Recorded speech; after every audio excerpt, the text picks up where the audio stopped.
Hi, my name's Pierre Quesnel and I'm the Urban Forest Place Leader at the town of Victoria Park here in Perth, Western Australia. And I'm Heather Johnstone, Vic Park Community Member and co-founder of Vic Park Urban Foresters Community Group.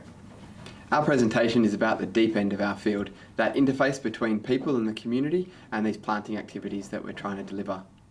Many have entered this field because they like trees better than people, and we're advocating for the importance of jumping into this deep end, as the key to success lies in building support and groundswell within our communities. At times it can be really scary though. Vic Park Urban Forest strategy has been community-led from its inception and was even written by a community group. It's always had a by the community for the community vibe, and we're following that through implementation stage, which can be challenging. This quote that everyone knows sums up engagement. Tell me and I will forget, teach me and I will remember, involve me and I will learn. We will present some examples of what we are doing in order from shallow to deep to create more meaningful, deeper engagement and build community support. The first example is postcards informing of a future street tree. We make these relatable by using localised information, for example the height of this species that it grows to within our town. And we also include narratives, such as it being known as a medicine tree and used by local Indigenous Noongar people as an antiseptic. Another method is to expand scientific narratives into the emotional realm. Plants for our initiatives are propagated from seed from a much-loved remnant patch of bushland in town. The powerful narrative is that this preserved bushland is jumping the fence and spreading out through our town, and we want your help to do it. Even to plant and to care for this flora in your own garden. This is an inspiring narrative. Emotive communications and imagery can also inspire. For example, the message here is more than just helping the environment, but also doing something fun and educational with your kids, or even being a good parent. We're teaching the importance of landscape and trees in culture, and about the interconnectedness of culture and landscape that is significant to local Indigenous people. This adds extra layers of meaning and significance to our projects. We build this awareness through guided bushwalks, or through Born Stories, a series of videos on YouTube. The community can also propose urban forest actions and can identify sites on their street or suburb where they think trees could be planted or greening should occur.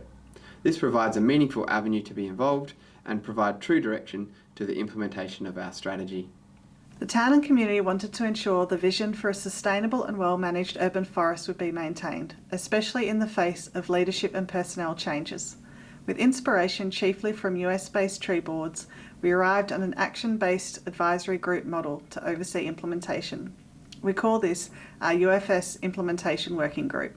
Our UFSWG is made up of people from a broad range of professional backgrounds and community groups. This gives us richness and diversity that allows for creative solutions and better decision making. Community planting events are another very direct way for people to get involved without much time commitment. How you deliver the event makes a big difference, and we need to try and find ways to build ownership and agency into the delivery. Urban forest grants are another deeper way to involve the community, because these actions are conceived and delivered by the community with financial support provided by the town to make them happen. The Kent Street High School, the local school, included these projects into their classwork. Connect Victoria Park is a local aged housing and service provider which got involved in implementing greening around their properties. And Patrick's Postcard is a 12-year-old boy who encouraged local residents to plant local trees to provide habitat for birds through his amazing painting skills. And openness to the approach allows for these sorts of things to happen that you could never have really planned. Our Urban Forest at Home program allows a really good way for people to learn about their local flora through growing it themselves and making it part of their home.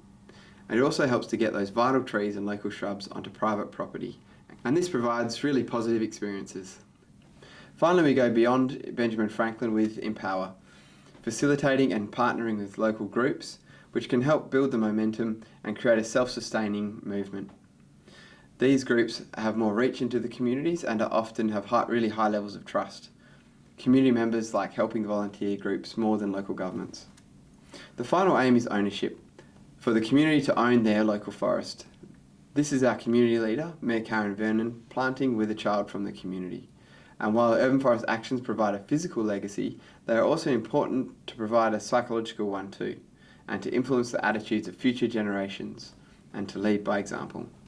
Thank you for watching our presentation and allowing us to share the town of Vic Park's urban forest stories.